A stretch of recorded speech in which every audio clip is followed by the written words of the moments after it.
Hello बच्चों, आप कैसे हैं आप सभी लोग। और आप सभी का स्वागत है आज की क्लास में। और आज हम करने वाले हैं जो हमारा चैप्टर चल रहा है जयवड़ू। ये जो चैप्टर हमारा चल रहा है जयवड़ू, तो जयवड़ू का हम आज के पार्ट में हम करेंगे नाइट्रोज। ठीक है, आज की क्लास में हम करेंगे नाइट्रोजनी क्षार और न्यूक्लियोटाइड के बारे में नाइट्रोजनी क्षार और न्यूक्लियोटाइड के बारे में आज की क्लास में हम डिस्कस करने वाले हैं। जैसा कि पिछली क्लास में हमने क्या डिस्कस किया था कि हमने पॉलीसेकेराइड के बारे में किया था और थोड़ा सा न्यूक्लिक अम्ल के बारे में हम लोग जाने थे। तो यहाँ पे मैं आज की क्लास में मैं वापस से थोड़ा सा न्यूक्लिक अम्ल को आपको समझाऊंगी और न्यूक्लिक अम्ल को समझाते हुए लेके चलते हुए फिर हम लोग चलेंगे न्यूक्लियोटाइड। ये जो नाइट्रोजनी क्षार है क्या है और न्यूक्लियोटाइड क्या होते हैं। ठीक है, तो आप सभी बच्चे लिंक को शेयर कर दीजिए ताकि जितने बच्चे अभी नहीं आए हैं वो भी आ जाए, फिर हम लोग क्लास को स्टार्ट करें। और पीछे के जितने भी वीडियो आपने इस चैप्टर की नहीं देखी है, आप इसी चैनल पे जाएंगे, आपको सारी वीडियो ठीक है। और इसके साथ साथ एक बात और मैं और भी कहूँगी आप सभी से कि बच्चे आप रिवीजन करते हुए चलिए। आप सोचो कि आप क्लास में पढ़ लो, आप रिवीजन ना करो, तो ये कुछ होने वाला नहीं है। सबसे मेन अगर कोई पॉइंट होता है तो वो आपका रिवीजन। आप भले 10 घंटा क्लास में पढ़ लिया, कोचिंग पढ़ लिया, स्कूल में पढ़ लिया, कहीं पे भी पढ़ लिया, लेकिन आपने रिवीजन नहीं किया तो आपने कुछ। तो आपको पढ़ने के साथ साथ आपको रिवीजन भी करने हैं। चलिए तो क्लास को स्टार्ट करते हैं। तो सबसे पहले हमने देखना है नाइट्रोजनी क्षार और न्यूक्लियोटाइड के बारे में।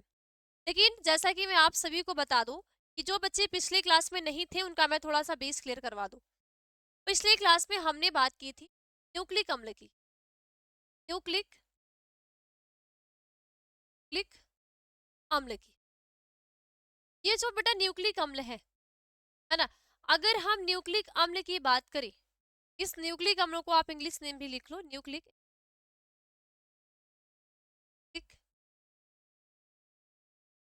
एसिड। ठीक है, ये जो न्यूक्लिक एसिड है, इस न्यूक्लिक एसिड को सबसे पहले एक वैज्ञानिक थे, ठीक है, जो आपसे पूछा जाता है बेटा कि न्यूक्लिक अम्ल की खोज है ना, इसकी खोज कौन किया है, तो आप सबसे पहले लिखोगे खोज में, है ना। डिस्कवरी कौन किया भाई, कोई भी हमारी पदार्थ है साइंस की दृष्टि से, है ना, साइंस की दृष्टि से कोई भी पदार्थ है, हर एक चाहे कोई नाम दिया गया हो या कोई भी चीज है, उसको कोई ना कोई एक ऐसे वैज्ञानिक आए हैं जिन्होंने खोज किया है। तो अगर बेटा हम न्यूक्लिक अम्ल की खोज की बात करें तो इनकी जो खोज किया था फ्रेडरिच मिशर ने। किसने किया था? फ्रेडरिच फ्रेडरिच मिशर ने। ये फेडरिच मिशर नामक क्या थे? वैज्ञानिक हैं जिन्होंने क्या किया था, इसकी खोज की थी। ठीक है, तो न्यूक्लिक अम्ल की खोज किसने की थी, तो आप बताओगे न्यूक्लिक अम्ल की खोज की वो फेडरिच मिशर ने की थी। ठीक है, और इसे न्यूक्लिन नाम दिया। ठीक है, इस न्यूक्लिक अम्ल को, है ना, इस न्यूक्लिक अम्ल को, ठीक है, पहले ये क्या था? न्यूक्लिक एसिड था। पहले ये न्यूक्लिक एसिड था। तो ये न्यूक्लिक एसिड की जो इन्होंने खोज की कि नहीं, जो सेल्स होते हैं, है ना, इन्होंने क्या बोला कि जब सेल्स की खोज हो गई, केंद्रक की खोज हो गई, तो ये जो केंद्रक था, तो उन्होंने क्या बोला था कि केंद्रक में कुछ न कुछ तो ऐसा है ना, कुछ न कुछ तो ऐसा पदार्थ है जो कि उन पदार्थों से मिलकर बने हुए हैं। ठीक, उसको इन्होंने क्या किया, पहले इसका नाम क्या था? न्यूक्लिक एसिड था। लेकिन बाद में इन्होंने क्या किया, इस न्यूक्लिक एसिड का नाम, दूसरा नाम बाद में इन्होंने क्या रख दिया? न्यूक्लिन न्यूक्लिन नाम रख दिया। ये आपसे पूछा जाता है भाई कि न्यूक्लिक अम्ल की खोज किसने की है, तो आप बताओगे कि न्यूक्लिक अम्ल का जो खोज किया गया है वो फेडरिच मिशर ने किया है। जब आपसे पूछा जाएगा कि न्यूक्लिक अम्ल का न्यूक्लिन नाम कौन दिया था, तो आप बताओगे कि जो न्यूक्लिक अम्ल का जो न्यूक्लिन नाम दिया है वो कौन दिया है? फेडरिक मिशर ने ही दिए है। यही वैज्ञानिक है जिन्होंने इसकी खोज भी की है और इसका दूसरा नाम न्यूक्लिन यही फेडरिक मिशर ने ही दिया है, बाकी अदरवाइज कोई नहीं दिया है। ठीक, इसके बाद में क्या आता है, इन्होंने बस इतना ही खोज की, है ना। इन्होंने क्या देखा भाई, डीएनए में कुछ ऐसा तो है जो न्यूक्लिक पदार्थ है, उसका उन्होंने क्या नाम रख दिया? न्यूक्लिन नाम रख दिया। ठीक, लेकिन एक वैज्ञानिक और थे। वो वैज्ञानिक कौन थे? अल्टमान थे, ठीक है, अल्टमान नामक वैज्ञानिक थे और उन्होंने ये बताया कि जो न्यूक्लिक अम्ल है वो 3 पदार्थों से मिलकर बना है या 3 घटकों से मिलकर बना है, ठीक है। कौन वैज्ञानिक आए वापस से? देखो, अगर कोई भी एक खोज होती है, जैसे कि अगर कोई भी ऐसी पॉपुलर चीजें होती है ना, कभी घटनाएं घट गई, तो उस पे बहुत सारे लोग रिसर्च करना, खोज करना स्टार्ट कर देते हैं ना। तो इसी तरह जो वैज्ञानिकों का काम है कि कोई अगर एक वैज्ञानिक किसी चीज का खोज करता है, तो जो दूसरा वैज्ञानिक होता है उसको एक उत्साहन होता है ना, एक ये भी होता है उसके अंदर एक इच्छा जगती कि भाई उसने किया तो मैं क्यों ना करूं। तो इसी पे जो अल्टमान ने क्या किया था, इसी न्यूक्लियन पे ही इन्होंने और खोज की, है ना, और अध्ययन किया। और उन्होंने क्या देखा कि इन्होंने ये बताया कि जो न्यूक्लियन पदार्थ है ना, कौन बताया भाई? अल्टमान। अल्टमान। तो अल्टमान नामक वैज्ञानिक ने क्या बताया कि ये जो न्यूक्लियन है ना, ये जो न्यूक्लिक एसिड है ये 3 घटकों से मिलकर बना हुआ है। कितने घटकों से भाई? ये जो न्यूक्लिक एसिड है ये 3 प्रकार के घटकों से मिलकर बना हुआ है। अब ये 3 प्रकार के घटक कौन कौन से हैं? पहले इन्होंने क्या बोला कि ये नाइट्रोजनी क्षार से, किससे मिलकर बना है? नाइट्रोजनी क्षार से, ठीक। तो पहला क्या हो जाएगा? नाइट्रोजनी क्षार। तो मैं रब करती हूँ, तो पहला आप लिखोगे नाइट्रोजनस, नाइट्रोजनस या नाइट्रोजनी क्षार से, ठीक है। उसके बाद इन्होंने क्या बोला कि पेंटोज शुगर, किससे मिलकर बना है भाई?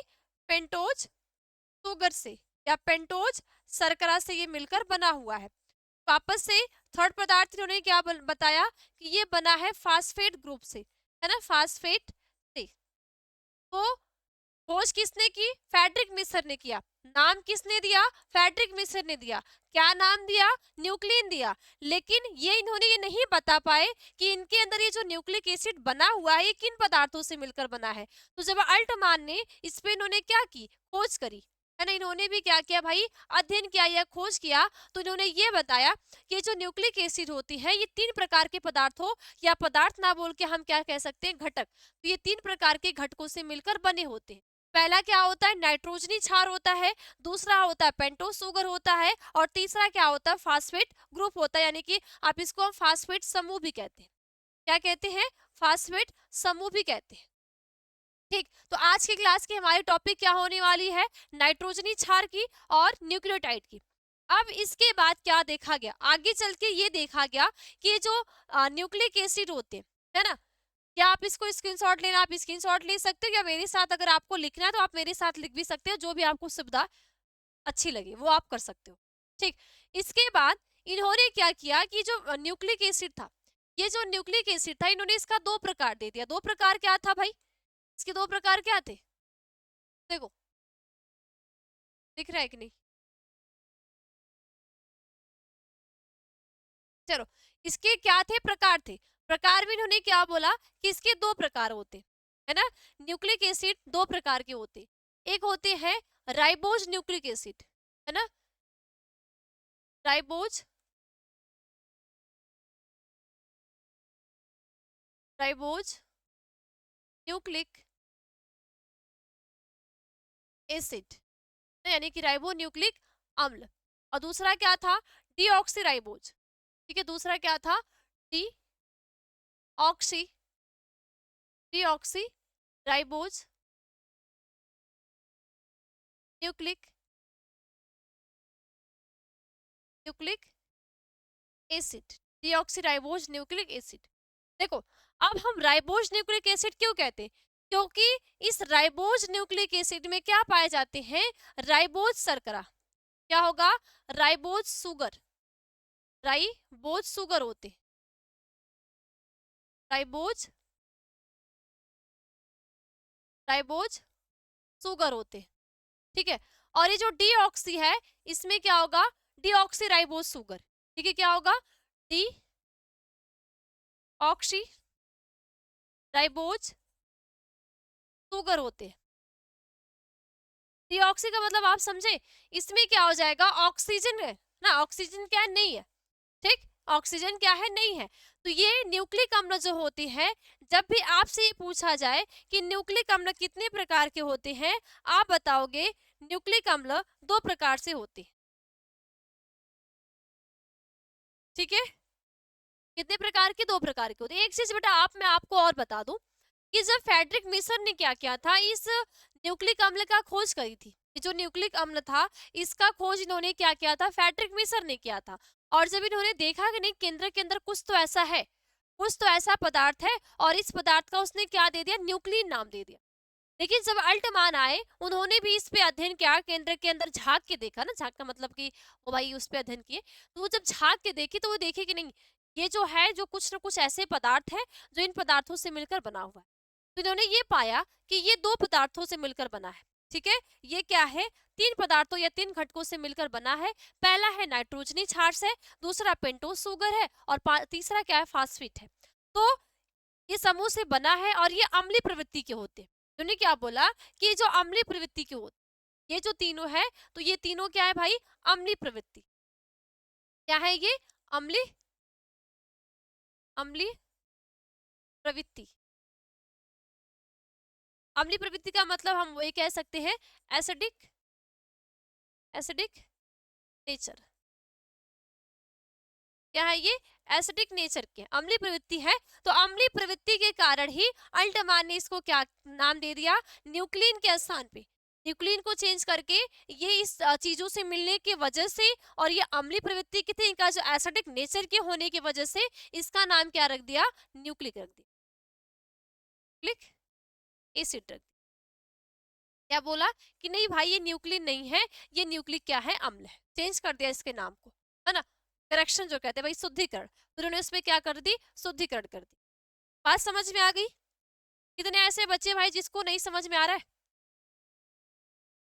कितने ऐसे हैं जिसको ना समझ में आ रहा हो? तो अगर अब आगे चल के, ठीक है, तो ये इन्होंने बोला, आगे चल के हम क्या देखते हैं, न्यूक्लिक अम्ल के घटक। क्या, न्यूक्लिक अम्ल के घटक। तो न्यूक्लिक अम्ल के घटक जो होते हैं वो 3 होते हैं। एक फास्फोरिक अम्ल है, दूसरा नाइट्रोजनी क्षार है, और तीसरा क्या है, ठीक है, दूसरा हो जाता है नाइट्रोजनी क्षार, और तीसरा जो होता है वो फास्फेट हो जाता है। ठीक है, तीसरा क्या हो जाता है, फास्फेट हो जाता है। तो सभी बच्चे अगली हेडिंग क्या डालोगे, न्यूक्लिक अम्ल के घटक। ठीक है, न्यूक्लिक अम्ल के घटक।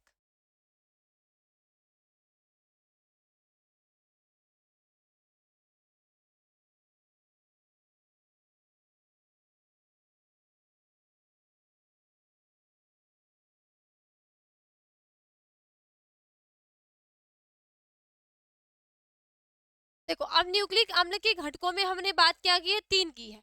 एक नाइट्रोजनी क्षार, ठीक है, दूसरा जो फास्फेट समूह हो गया, ठीक है, या जो फास्फोरिक अम्ल, या जो फास्फेट ग्रुप शुगर, ठीक, और एक फास्फेट समूह। सबसे पहले हम बात करेंगे नाइट्रोजनी क्षारक की। किसकी बात करेंगे भाई, नाइट्रोजनी क्षारक की। तो सभी बच्चे हेडिंग डालोगे, नाइट्रोजनी क्षारक। पहला क्या है, नाइट्रोजनी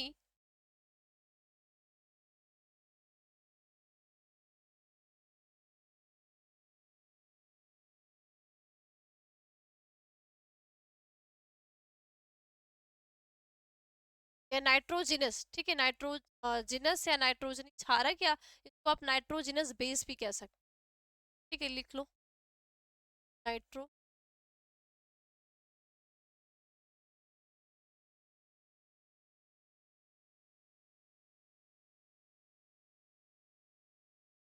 ठीक है। अब अगर इस नाइट्रोजनी क्षारक की हम बात करें, ठीक है, तो न्यूक्लिक अम्ल का निर्माण करने वाले नाइट्रोजनी क्षारक निम्न 2 प्रकार के होते हैं। क्या लिखोगे कि न्यूक्लिक अम्ल का निर्माण करने वाला नाइट्रोजनी क्षारक 2 प्रकार के, या प्रमुख 2 प्रकार के, या मुख्य 2 प्रकार के होते हैं, जो भी आपको इजी लगे। ठीक, तो न्यूक्लिक अम्ल का, न्यूक्लिक अम्ल का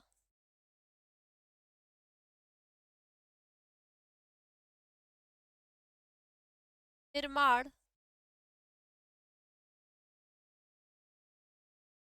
करने वाला, करने वाले नाइट्रोजनी क्षार,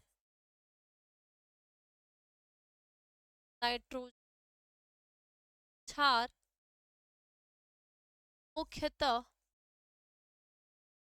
ये मुख्यतः दो प्रकार के होते हैं।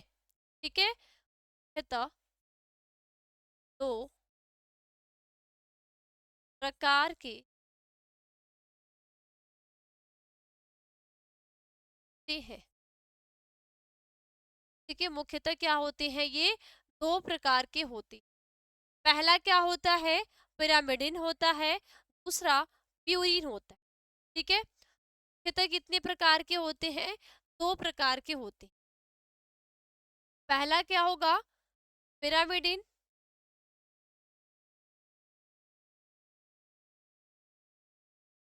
ठीक है, और दूसरा क्या होता है, प्यूरिन होता है। पहला पिरामिडिन और दूसरा प्यूरिन। ये दोनों क्या होते हैं, नाइट्रोजनी क्षारक होते हैं। यानी कि क्या बोलोगे, ये जो नाइट्रोजनी क्षारक यानी प्यूरिन और पिरामिडिन जब मिलते हैं तो ये न्यूक्लिक अम्ल का कुछ तो भाग बनाते हैं। ठीक, अब जब ये न्यूक्लिक अम्ल के अंदर हम देखेंगे तो इसमें नाइट्रोजनी क्षारक होते हैं। जब नाइट्रोजनी क्षारक देखेंगे कि जो नाइट्रोजनी क्षारक आपस में मिल के बने हैं तो ये प्यूरिन से बने, पिरामिडिन से बने। अब जब इसके अंदर हम जाएंगे तब हम देखेंगे कि इनके अंदर, ठीक है, इनके अंदर जो होता है ये द्विचक्री होते हैं। ठीक है, जो पिरामिडिन होते हैं ये द्विचक्री होते हैं और तीन प्रकार के होते हैं। और प्यूरिन देखोगे तो ये एक चक्री होते हैं और ये दो प्रकार के होते हैं। ठीक, पिरामिडिन दो चक्री और तीन प्रकार, प्यूरिन एक चक्री और दो प्रकार। ठीक, तो आप लिख लो, पिरामिडिन में क्या लिखोगे कि ये द्विचक्री होते हैं और ये तीन प्रकार के होते हैं। ठीक, क्या लिखोगे, ये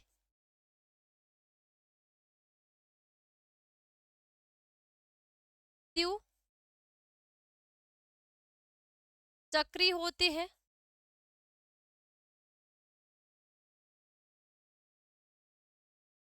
एवं तीन प्रकार के, तीन प्रकार के होते हैं। कितने प्रकार के होते हैं भाई, ये तीन प्रकार के होते हैं। ठीक है, ठीक, तो पिरामिडिन क्या हो जाएंगे, ये द्विचक्री होते हैं और ये कितने प्रकार के होते हैं भाई, तीन प्रकार के होते। तीन प्रकार कौन कौन सा, एक होता है थाइमीन, क्या होता है, थाइमीन, क्या होगा, थाइमीन।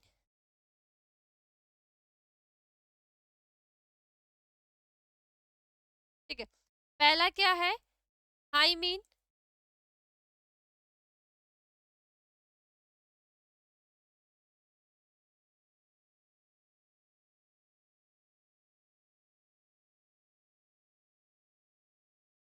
अब ये जो थाइमीन है ना, हर जगह आप इसको थाइमीन नहीं लिखोगे।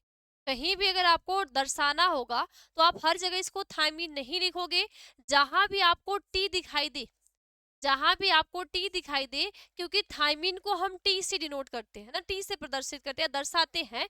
तो जहां पे भी आपको थाइमीन टी टी दिखे तो आपको वहां समझ जाना है कि यहाँ पे क्या है, थाइमीन है, और ये थाइमीन क्या है, पिरामिडिन है, क्योंकि ये द्विचक्री होती, क्या है, ये द्विचक्री होती है। ठीक, उसके बाद दूसरा क्या होता है, साइटोसिन। दूसरा क्या होगा, साइटो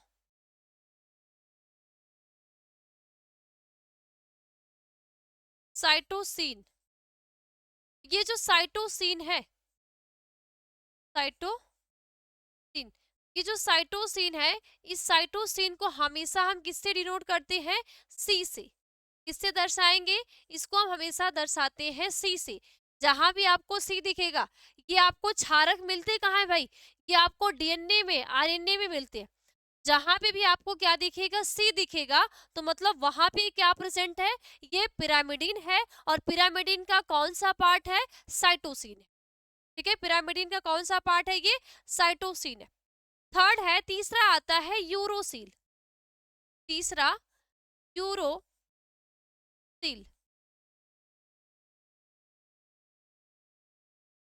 यूरोसिल।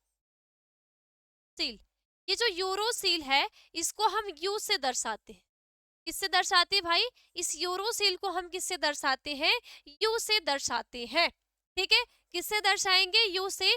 मतलब अगर आपको मान लो ये डीएनए है, ये जो डीएनए है, देखो डीएनए हमेशा डबल स्टैंडर्ड मॉडल यानी कि डबल हेलिक्स मॉडल होता है। तो आप देखते हो कि यहाँ पे जो क्षारक जुड़े होते हैं, कैसे आपको क्षारक दिखाई देते हैं। तो जहां पे अगर ये साइटोसिन थाइमिन है ना, एडेनिन ग्वानिन, तो ये एडेनिन और ग्वानिन दिखेगा तो आप ये क्या बोलोगे कि ये क्या है? पिरामिडीन है। और ये जो साइटोसिन और थाइमिन है ये क्या है? प्यूरिन है। तो ये जो प्यूरिन है, ठीक है, सॉरी, ये जो सीटी दिखेगा ये पिरामिडीन हो जाएगा, ये डी प्यूरिन होगा। तो ये जो प्यूरिन होते पिरामिडीन होते ये क्या होते हैं? द्विचक्रीय होते। आप जब भी देखोगे जो एडेनिन होते हैं वो ग्वानिन से डबल बॉन्ड से ऐड होते हैं, और ये जो बॉन्ड होते हैं वो डाइएस्टर बॉन्ड होते हैं। क्या होते हैं? ये जो एडेनिन है ना, एडेनिन क्षारक, और ये जो ग्वानिन है, जब ये एक दूसरे से बाइंड होते हैं तो ये किससे बॉन्ड से, और कौन सा बॉन्ड? डबल बॉन्ड होता है। और ये जो बॉन्ड होता है ये डाइएस्टर बॉन्ड होता है। और हमेशा अगर ये थाइमिन है, C बराबर T है, तो हमेशा जो साइटोसिन है जब थाइमिन से बाइंड होता है तो ट्रिपल बॉन्ड से। कितने बॉन्ड से? ये ट्रिपल बॉन्ड से बाइंड होती है। और यहाँ पे भी जो बॉन्ड होते हैं वो डाइएस्टर बॉन्ड ही होते हैं। ठीक, तो इतना दिमाग में बैठा लेने। तो पिरामिडीन जो होती है ये द्विचक्रीय होते हैं। ये 3 प्रकार के होते हैं, थाइमिन, साइटोसिन, यूरोसिल। थाइमिन को हम T से दर्शाते हैं, साइटोसिन को हम C से दर्शाते हैं, और यूरोसिल को हम U से दर्शाते हैं। ये आपको डीएनए आरएनए में दिखेगा। तो जहां पे आपको CTAG ऐसी संरचना U दिखे तो आपको ये समझ में लेना है कि यहाँ पे नाइट्रोजनी क्षार है, और ये जो नाइट्रोजनी क्षार है ये कुछ पिरामिडीन है और कुछ क्या है? प्यूरिन है। ठीक, कुछ क्या है? पिरामिडीन है और कुछ क्या है? प्यूरिन है। तो ये हो गया आपका पिरामिडीन। अब आगे हम बात किसकी करते हैं? अब हम बात करते हैं प्यूरिन की।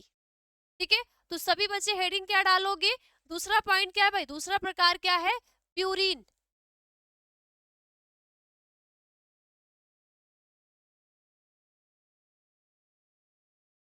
तो सभी बच्चे हेडिंग डालोगे प्यूरिन। तो प्यूरिन में आप क्या लिखोगे कि ये एक चक्री होते हैं। एक चक्री, एक चक्रीय होते हैं। ठीक है, ये एक चक्री होते हैं और 2 प्रकार के होते, 2 प्रकार के, ठीक है, 2 प्रकार के होते हैं। क्या होते भाई? ये 2 प्रकार के होते हैं। ठीक है, क्या होंगे? ये 2 प्रकार के होते हैं। पहला होता है एडेनिन, दूसरा होता है ग्वानिन। ठीक है, ग्वानिन और एडेनिन। तो पहला होता है एडेनिन, पहला एडे, ठीक है, एडेनिन।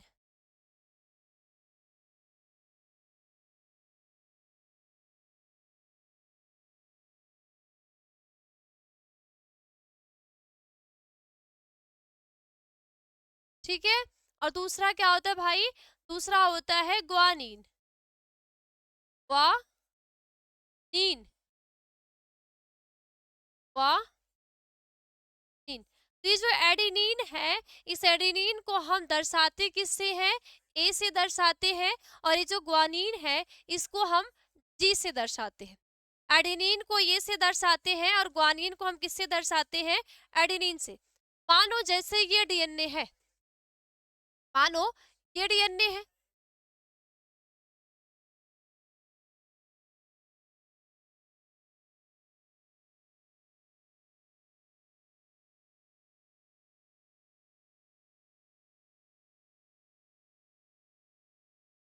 मानो ये डीएनए, ठीक है। अब इस डीएनए में, ठीक है, डबल हेलिक्स मॉडल है।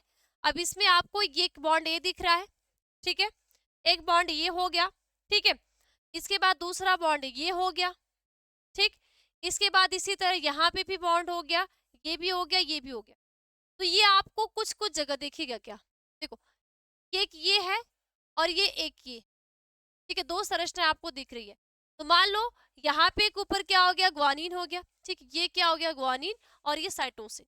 ठीक है, या ये एडेनिन हो गया, ये ग्वानिन हो गया, या ये साइटोसिन हो गया, ये थाइमिन हो गया। ठीक, तो अगर यहाँ पे ग्वानिन बराबर एडेनिन, ठीक है, ए बराबर जी है तो डबल बॉन्ड हो जाएगा। अब यहाँ पे सी बराबर टी है ना, ये जो साइटोसिन ये थाइमिन से बाइंड है, तो आप डीएनए में देखते हो कि यहाँ पे ट्रिपल बॉन्ड होते, क्या होगा, ये ट्रिपल बॉन्ड होते।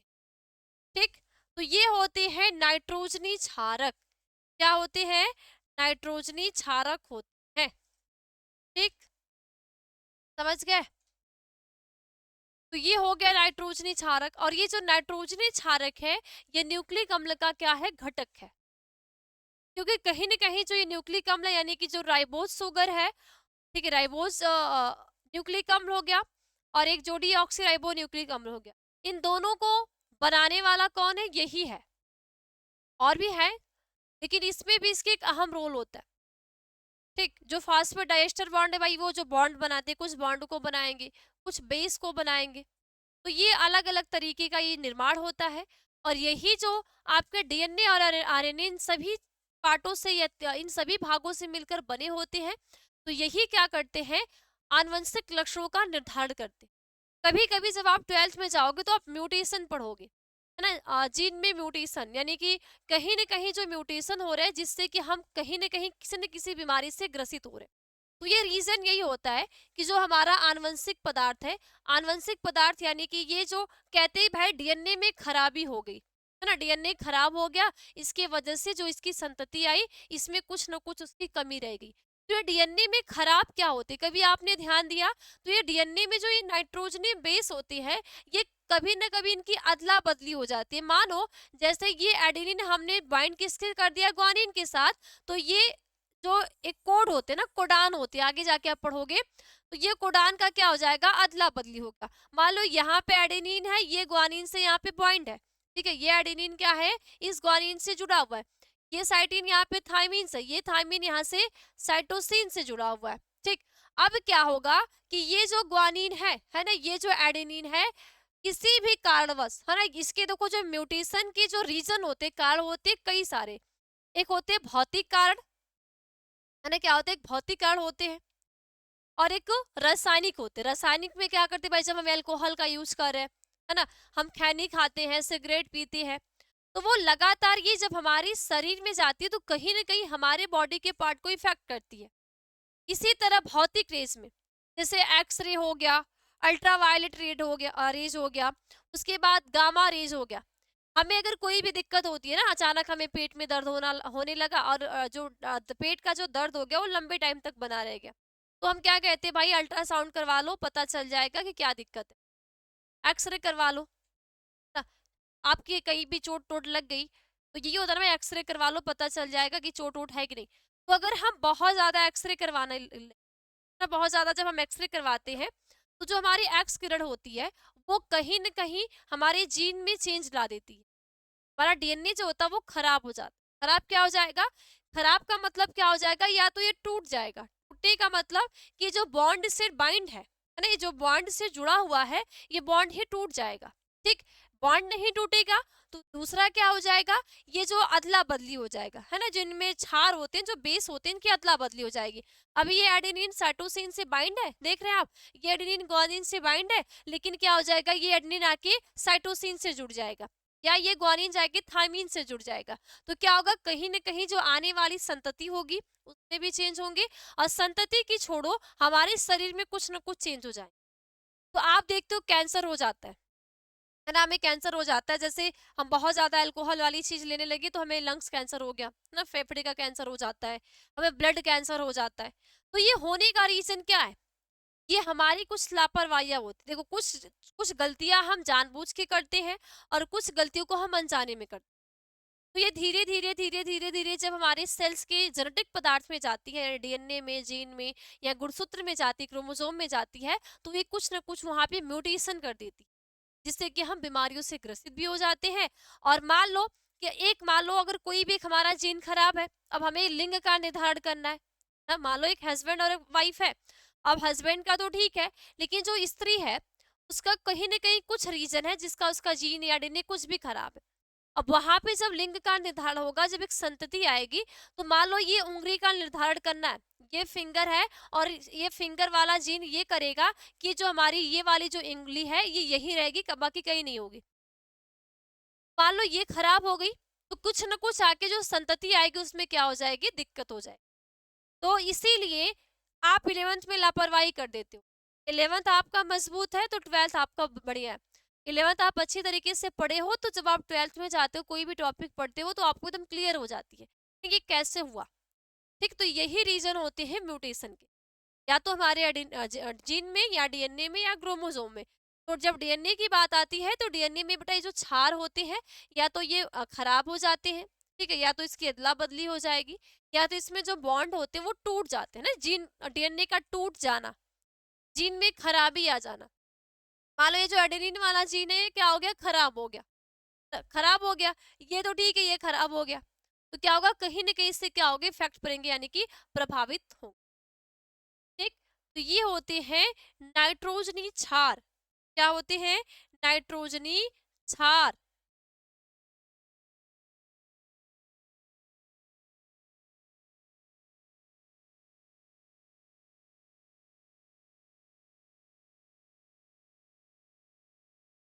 ठीक, अब दूसरा क्या आता है बेटा, फास्फोरिक अम्ल आता है। क्या आता है, फास्फोरिक अम्ल। तो सभी बच्चे हेडिंग क्या डालोगे, फास्फोरिक अम्ल। ठीक,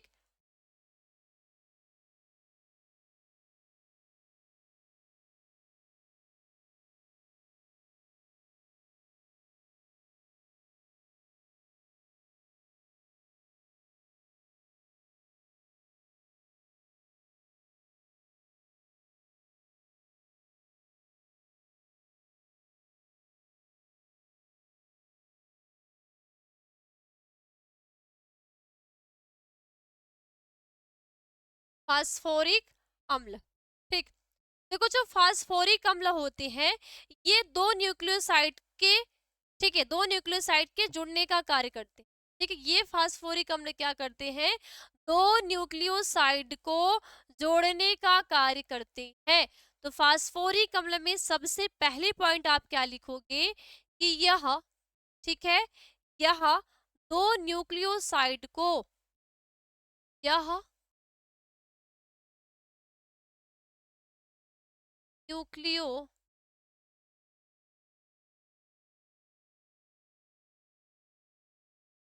को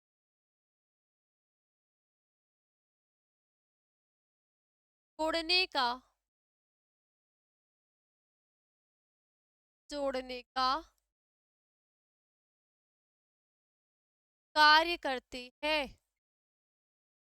ठीक है, क्या करते हैं, यह दो न्यूक्लियोसाइड को जोड़ने का कार्य करते हैं। यानी जो फास्फोरिक अम्ल होगा ये क्या करेगा, दो न्यूक्लियोसाइड को जोड़ने का ये क्या करेगा, कार्य करता है। ठीक है, और यह बंध एस्टर फास्फेट बंध कहलाता है। ठीक, और यह बंध, ठीक है, यह बंध एस्टर फास्फेट, एस्टर फास्फेट बंध कहलाता है, कहलाता है। ठीक है, यह बंध क्या कहलाएगा, यह बंध एस्टर फास्फेट बंध कहलाता है। ठीक है, और यह न्यूक्लियोसाइड के शर्करा के कार्बन 3 तथा दूसरे न्यूक्लियोसाइड की शर्करा के 5 से जुड़ा होता है। ठीक है, 5 शर्करा के, ठीक है, पांचवे न्यूक्लियोसाइड की शर्करा के 5 कार्बन से जुड़ा होता है। तो अगले पॉइंट क्या लिखोगे, यह न्यूक्लियोसाइड की शर्करा के कार्बन संख्या 3 से, ठीक है, ठीक है, यह न्यूक्लियोसाइड के,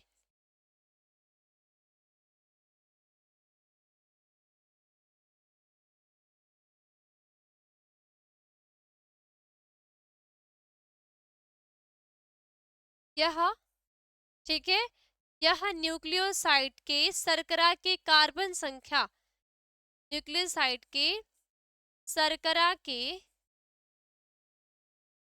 शर्करा की कार्बन संख्या 3 यानी कि 3, कार्बन संख्या 3,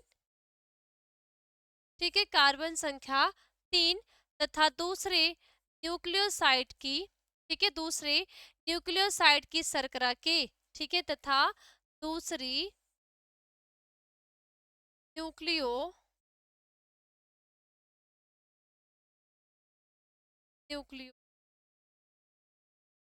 की, न्यूक्लियोसाइड की, ठीक है, शर्करा के, शर्करा के कार्बन, कार्बन संख्या 5 से, ठीक है, कार्बन संख्या 5 से जुड़ता है। 5 डैश 3 डैश 5 डैश होता है, तो 5 डैश से जुड़ता है। तो ये होते बेटा फास्फोरिक अम्ल होते।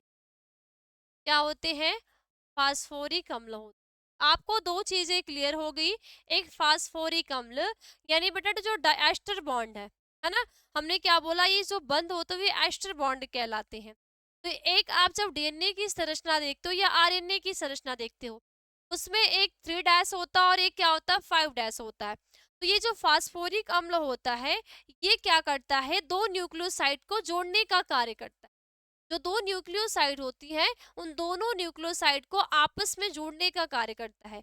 तो एक जो होता है वो 3 कार्बन संख्या है ना, न्यूक्लियोसाइड की, न्यूक्लियोसाइड शर्करा का जो कार्बन 3 संख्या होता है ना, कार्बन संख्या 3 वाले नंबर से बाइंड होता है, और दूसरा क्या करता है, जो 5 वाले से बाइंड करने का कार्य करता है। तो ये बाइंड करने का जो बीच वाला कार्य हो जाएगा, ये कौन करेगा, यही एस्टर बॉन्ड करता है, और ये एस्टर बॉन्ड होता है फास्फोरिक अम्ल।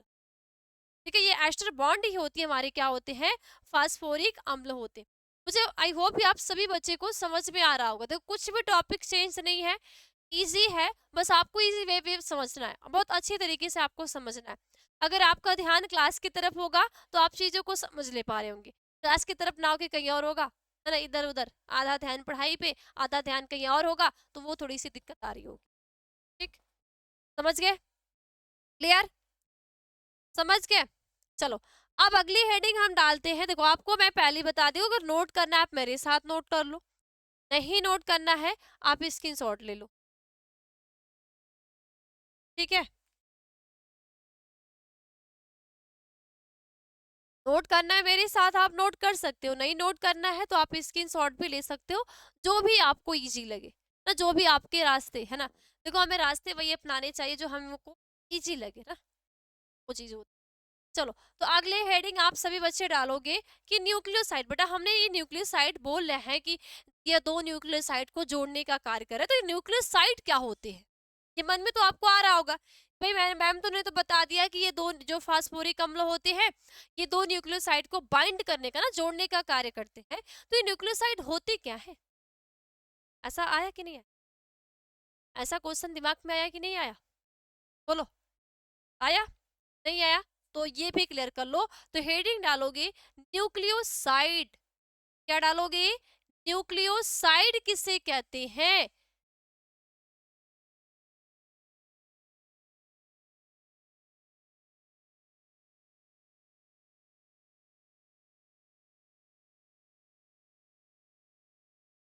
क्या डालोगे? न्यूक्लियोसाइड। ठीक है, तो नाइट्रोजनी क्षार तथा शर्करा मिलकर न्यूक्लियोसाइड बनाते हैं या न्यूक्लियोसाइड कहलाते हैं। क्या लिखोगे बच्चा?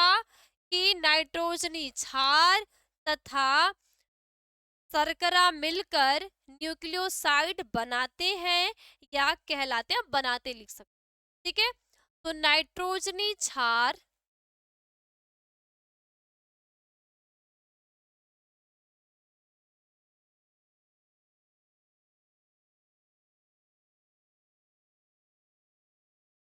ठीक है, नाइट्रोजनी क्षार एवं एवं सोगर मिलकर, शर्करा ना, शर्करा एक ही है, अब शर्करा लिख दो। ठीक है, शर्करा मिलकर, मिलकर न्यूक्लियोसाइड को साइट ये न्यूक्लियोसाइड बनाते हैं, बनाते हैं। आए आप तो ये लिख सकते हो। अगर ये न समझ में आए आप क्या लिखोगे, नाइट्रोजिनस बेस और पेंटोज सुगर बराबर न्यूक्लियोसाइड। क्या लिखोगे, pentose sugar, nitrogenous, nitro base, nitrogen क्षार हिंदी प्लस पेंटोज, पेंटोज कर बराबर ओ साइड। ये नाम भी लिख लो। ये क्या लिखोगे भाई, यहाँ लिखोगे नाइट्रोजनी क्षार, नाइट्रोजनी क्षार, ठीक है, प्लस सुगर है ना, फास्फेट, पेंटोज सुगर, तो फास्फेट सुगर, फास्फेट,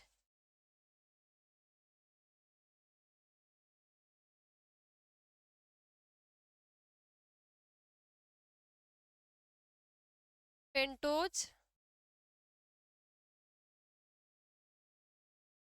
या सुगर, ये बना क्या देंगे, न्यूक्लियोसाइड को, तो साइड को, ठीक है। अब यही न्यूक्लियोसाइड क्या कर रहे भाई, ये न्यूक्लियोसाइड का काम है, ये दो है ना, दो बॉन्ड को जोड़ना, ठीक है, ये दो न्यूक्लियोसाइड को जोड़ने का कार्य करते हैं। तो मान लो ये एक न्यूक्लियोसाइड ये है, ठीक है, और ये एक न्यूक्लियोसाइड ये है, तो इन दोनों को आपस में कोई भी तो एक ऐसा जोड़ने वाला पदार्थ चाहिए, तो वो जोड़ता कौन है, फास्फोरिक अम्ल जोड़ता है, जिसको हम क्या कहते हैं, एस्टर बॉन्ड कहते हैं। क्या कहते हैं, एस्टर बॉन्ड। इसीलिए आप इसको एस्टर बॉन्ड को ठीक है, फास्फोडाइएस्टर बॉन्ड भी कहते हो, ठीक है, फास्फो एस्टर बॉन्ड भी कहते हो, ठीक। तो ये एक 3 डैश की श्रृंखला होती है, एक 5 डैश की श्रृंखला। जैसे आप डीएनए में देखते हो कि यहाँ पे ये एक श्रृंखला है, ये दूसरी श्रृंखला, ये एक न्यूक्लियोसाइड है और एक न्यूक्लियोसाइड ये है, तो ये क्या है 3 डैश के, ये 5 डैश के। तो आप चेंज क्या हो जाता है यहाँ पे, ये 5 डैश इधर आ जाता है, ये 3 डैश यहाँ पे इधर आ जाता है, अदला बदली हो जाता है। और यहीं पे जो आपस में बाइंड है, जो बेस जुड़े हुए हैं, ये जोड़ने का कार्य कौन करेगा, एस्टर बॉन्ड करेगा। और ये एस्टर बॉन्ड ही क्या होते हैं, फास्फोरिक अम्ल है, इसलिए इसको हम कहते हैं फास्फोडाइएस्टर बॉन्ड कहते हैं, ठीक, क्या बोल देते हैं, फास्फोडाइएस्टर बॉन्ड, ठीक। तो नाइट्रोजनी बेस पेंटोज सुगर बराबर न्यूक्लियोसाइड, यानी कि नाइट्रोजनी बेस और पेंटोज सुगर जब आपस में जुड़ते हैं, ये जब आपस में मिलते हैं तो ये न्यूक्लियोसाइड बना देते हैं। जब ढेर सारी, अगर दो, एक न्यूक्लियोसाइड इधर और एक न्यूक्लियोसाइड इधर, जब दो न्यूक्लियोसाइड को जोड़ना है तो उसको जोड़ने के लिए कौन कार्य करेगा, फास्फोरिक अम्ल, और यही फास्फोरिक अम्ल क्या हो जाएगा, एस्टर बॉन्ड या फास्फोडाइएस्टर बॉन्ड हो जाता, ठीक, समझ गए। अब आता है न्यूक्लियोटाइड। देखो, न्यूक्लियोसाइड, न्यूक्लियोटाइड और पॉली न्यूक्लियोसाइड में अंतर होता है, ये तीनों अलग अलग होते हैं, अक्सर आप कंफ्यूज हो जाते हो, लेकिन ये तीनों अलग अलग होते हैं।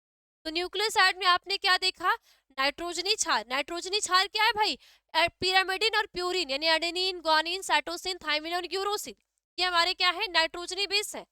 और शर्करा, ये आपस में जोड़ेंगे, न्यूक्लियोसाइड बना देंगे। तो अगली हेडिंग क्या होगी, न्यूक्लियोटाइड, ठीक। तो सभी बच्चे हेडिंग डालोगे न्यूक्लियोटाइड।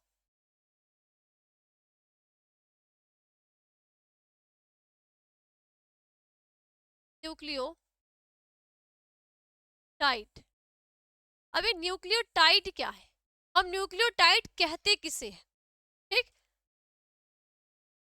ठीक है। अब न्यूक्लियोटाइड की बात आती है ना, लिख लो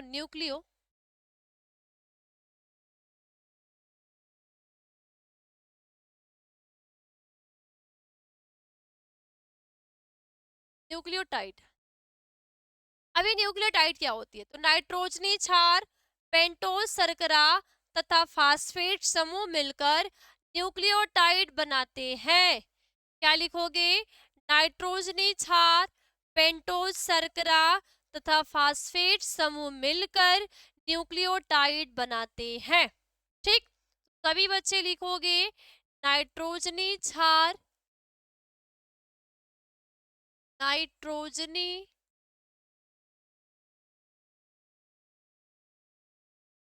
क्षार, ठीक, पेंटोज शर्करा, शुगर तथा फास्फेट समूह, फास्फेट समूह आपस में मिलकर, ठीक है, आपस में मिलकर, आपस में मिलकर क्या बनाते हैं? न्यूक्लियोटाइड कहलाते हैं। ठीक है, नाइट्रोजनी क्षार, पेंटोज शुगर तथा फास्फेट समूह आपस में मिलकर न्यूक्लियोटाइड, न्यूक्लियोटाइड, ठीक है, तो न्यूक्लियोटाइड कहलाते हैं, कहलाते हैं। ठीक, अब यही चीज हम लिख ले, ठीक है, अब अगर यही चीज हम लिखे भाई तो क्या लिखेंगे? नाइट्रोजनी न्यूक्लियोटाइड पेंटोज शुगर, है ना, बराबर क्या हो जाएगा? न्यूक्लियोटाइड हो जाए। तो क्या लिखोगे? नाइट्रोजनी क्षार, ठीक है, नाइट्रोजनी बेस फास्फेट ग्रुप, ठीक है, और पेंटोज शुगर, तो नाइट्रोजनी base,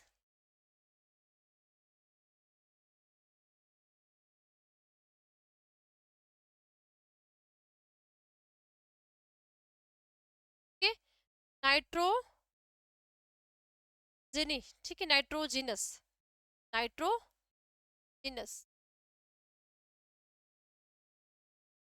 base 10 pentose sugar, pentose sugar 10 क्या हो जाएगा भाई? फास्फेट ग्रुप, फास्फेट, फास्फेट, ये आपस में बाइंड होंगे, आपस में जब ये बाइंड होंगे तो क्या बना देंगे? न्यूक्लियोटाइड, क्या बनाएंगे? तो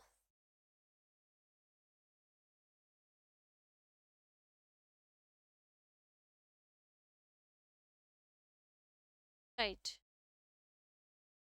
क्या बना देंगे भाई? न्यूक्लियोटाइड बना देंगे।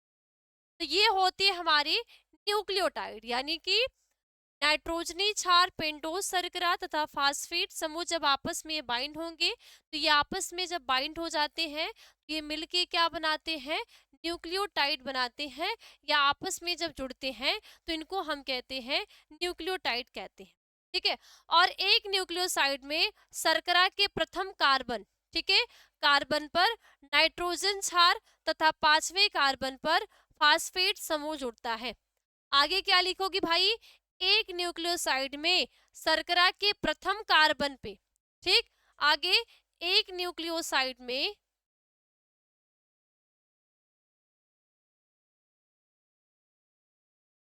एक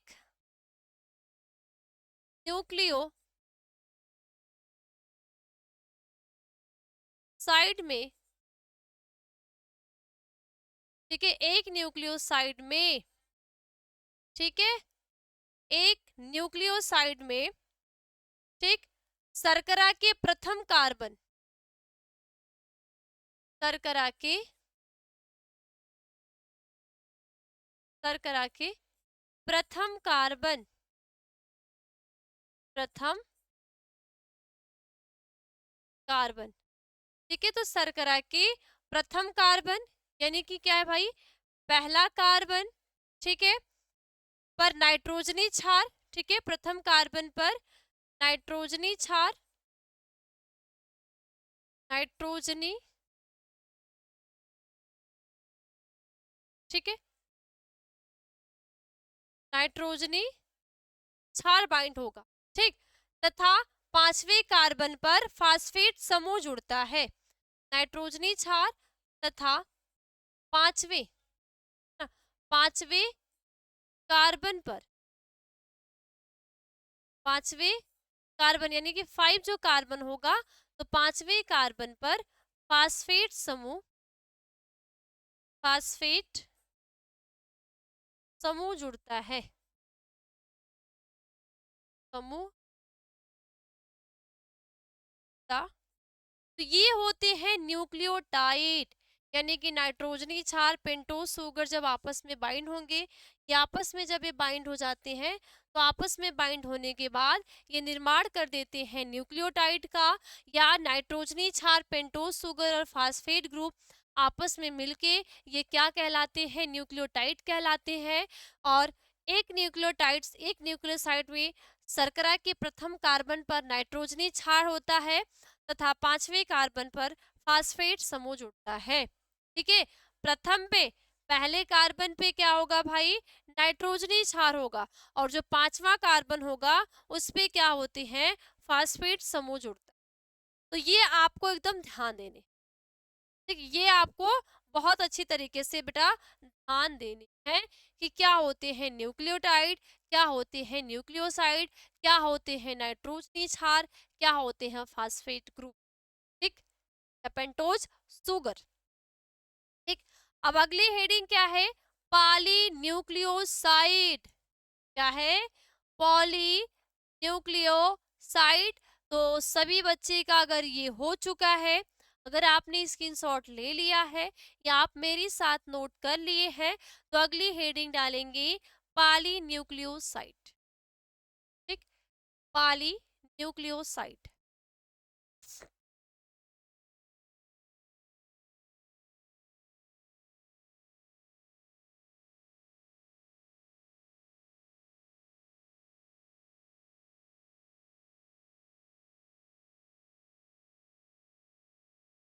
पॉली न्यूक्लियोसाइड।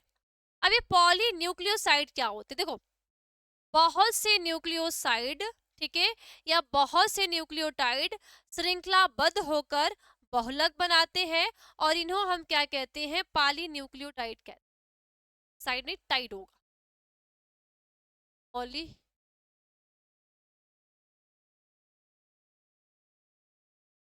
न्यूक्लियोटाइड।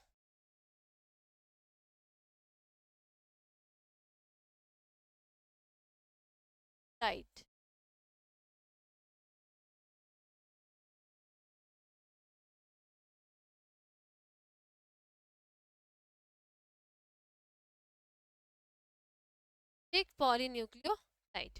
देखो अब क्या लिखोगे कि बहुत से न्यूक्लियोटाइड श्रृंखलाबद्ध होकर बहुलक बनाते हैं, और इन्हें हम पॉलीन्यूक्लियोटाइड कहते हैं। और एक न्यूक्लियोटाइड दूसरे न्यूक्लियोटाइड से फास्फेट समूह द्वारा जुड़ता है। तो क्या लिखोगे, बहुत से न्यूक्लियोटाइड, ठीक है, बहुत से न्यूक्लियोटाइड,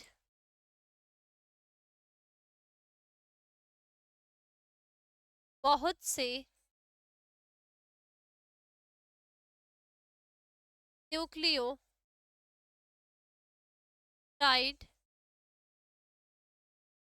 श्रृंखलाबद्ध होकर,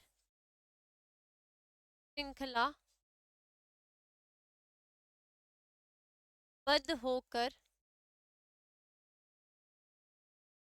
ये बहुत से न्यूक्लियोटाइड श्रृंखलाबद्ध होकर बहुलक बनाते हैं, बहुलक बनाते, ये क्या करते हैं, बहुलक बनाते हैं, उन्हें पॉलीन्यूक्लियोटाइड कहते हैं। ये बनाते हैं, ये पॉली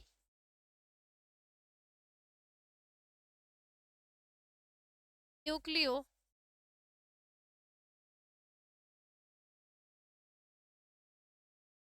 ठीक है, पॉलीन्यूक्लियोटाइड कहते हैं। और एक न्यूक्लियोटाइड दूसरे न्यूक्लियोटाइड से, ठीक है, एक न्यूक्लियोटाइड जो होता है वो दूसरे न्यूक्लियोटाइड से फास्फेट समूह के द्वारा क्या होते हैं, वो जुड़ते हैं। तो आगे क्या लिखोगे कि एक न्यूक्लियोटाइड, एक न्यूक्लियोटाइड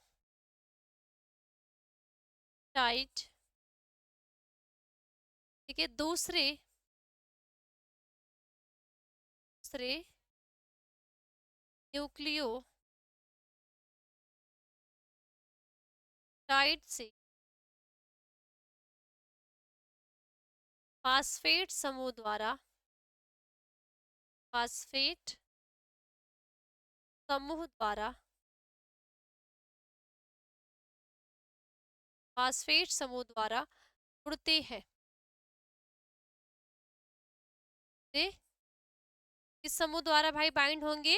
ये फास्फेट समूह के द्वारा ये एक दूसरे से क्या हो जाते हैं? बाइंड हो जाते हैं। तो जब बहुत सारे न्यूक्लियोटाइड क्या करेंगे, ध्यान देना, देखो बहुत सारे न्यूक्लियोटाइड का मतलब क्या हो गया, यहाँ पे क्या बोल रहा है, यहाँ पे न्यूक्लियोटाइड होता है क्या, मान लो, ठीक है, मान लो भाई यहाँ पे एक तो हमारा क्या है, पेंटोस, ठीक है, एक हमारा क्या है, पेंटोस शुगर है, प्लस क्या है, नाइट्रोजनी बेस है यानी एनबी है ना, और एक क्या है हमारा फॉस्फेट ग्रुप है।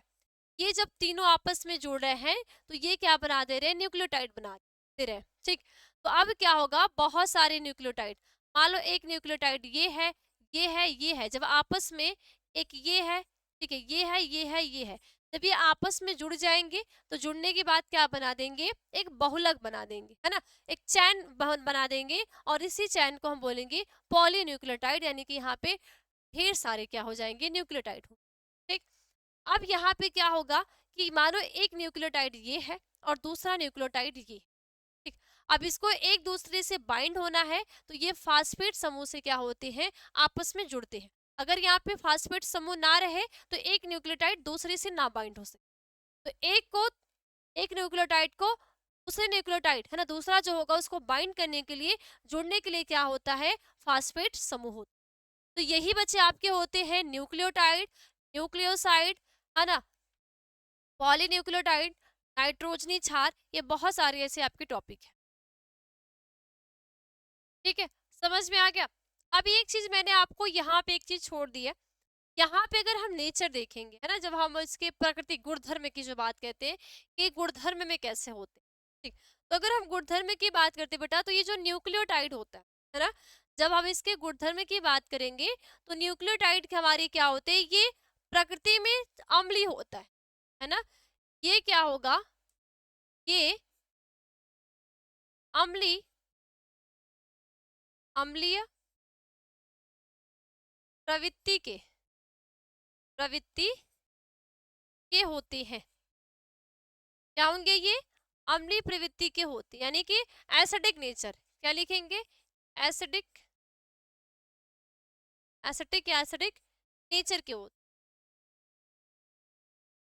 एसिडिक नेचर के होते, है ना, इनका जो गुणधर्म होगा वो क्या होगा, अम्लीय होता है।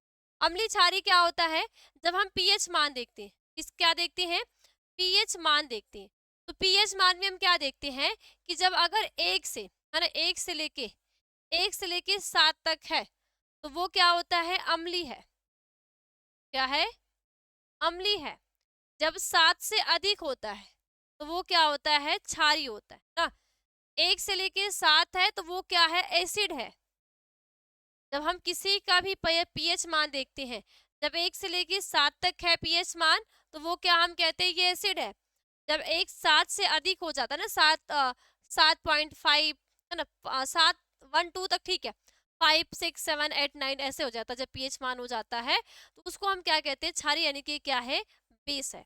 तो जो हमारा न्यूक्लियोटाइड होता है ये अम्लीय प्रवृत्ति का होता है, ये न्यूक्लियोटाइड क्या होता है, अम्लीय प्रवृत्ति का, यानी कि इसका जो पीएच मान होगा, तो पीएच मान होगा वो 7 होगा या 7 से कम होता है, 7 से क्या होता है, कम होता है।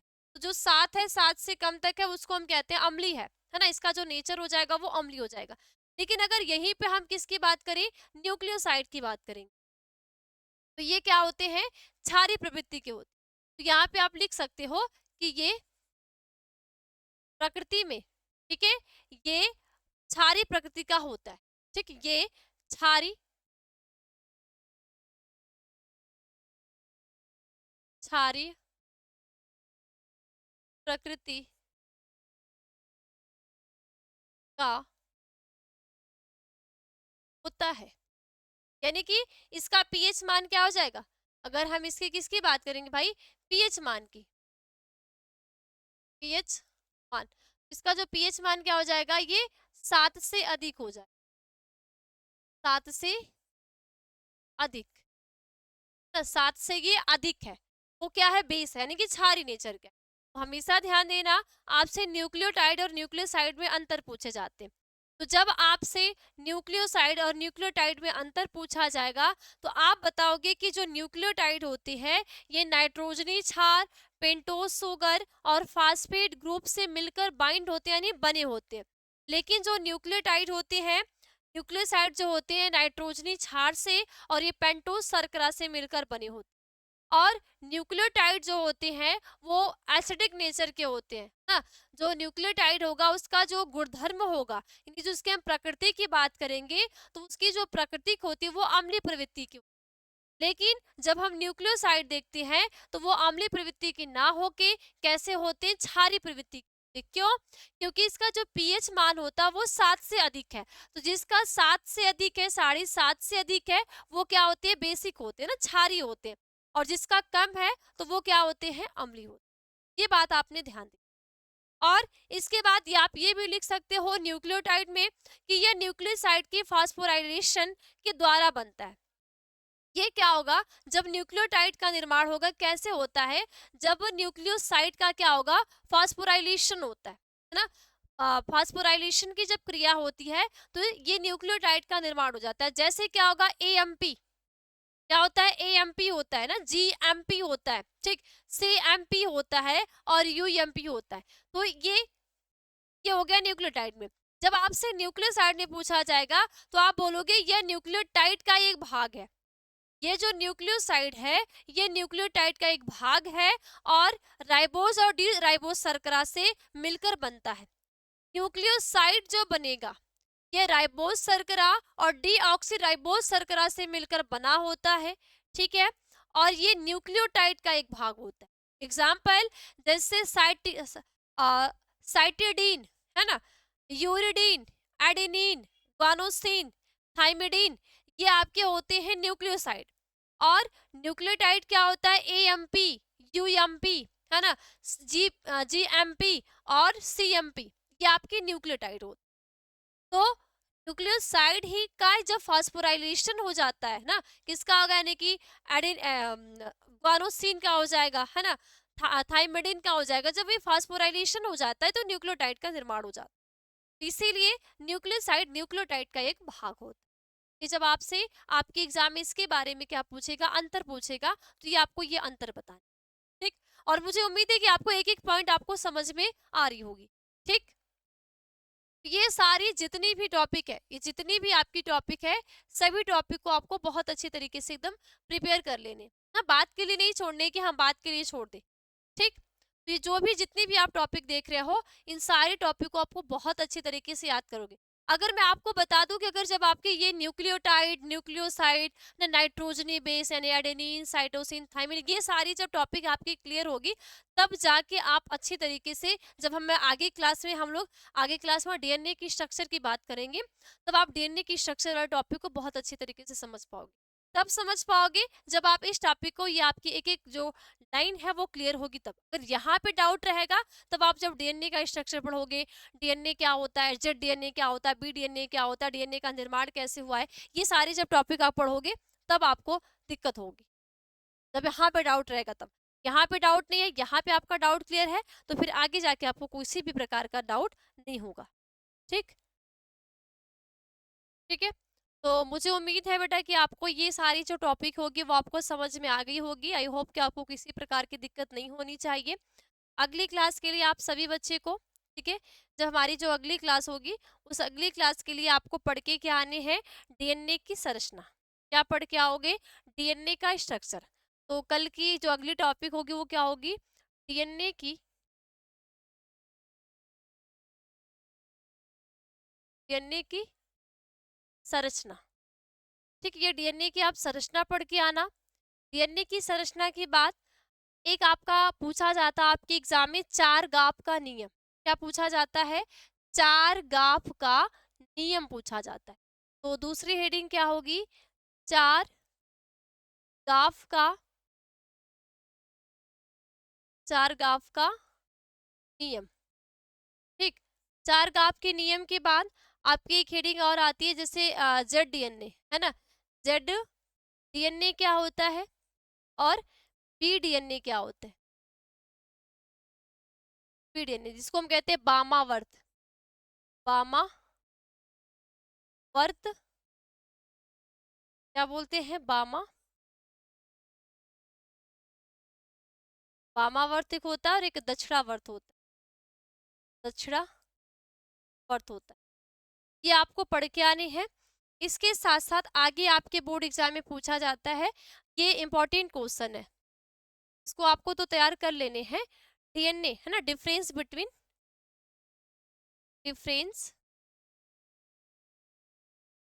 Difference between DNA and RNA. ठीक है, डीएनए एंड आरएनए।